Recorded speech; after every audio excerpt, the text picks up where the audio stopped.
Hello mga kalangga! So ipapakita ko lang sa inyo kung paano ako mag-prefer ng aming pagkain. Pagkain ni Kano at saka pagkain ni Kulot Kana.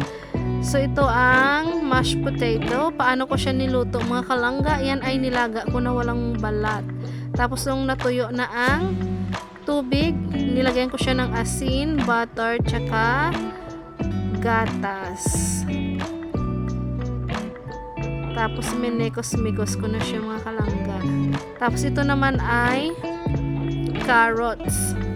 Binalatan ko lang yung carrots mga kalangga. Hindi ko na nilagyan niya ng asin. Sinabay ko na siya sa manok. Tapos mga kalangga, ito naman ang ating chicken wings yan mga kalangga. So ang nilagay ko lang dyan sa manok ko ay oyster sauce, asin, pamintang durog, rosemary, basil ba ang tawag dyan, at saka thymes mga kalangga. Tapos in-oven ko lang yan ng mga 1 hour. So ito na ang pagkain ni Kano. Simpleng-simple lang mga kalangga ang mga niluluto ko yan sa kanila, diba? Tapos ito naman ang kay Kulot Kana.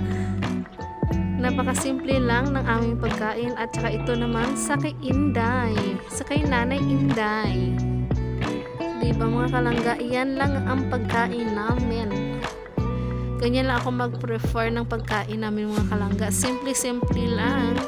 Sa mga nanonood sa aking video, maraming salamat po. I love you all. Thank you for watching.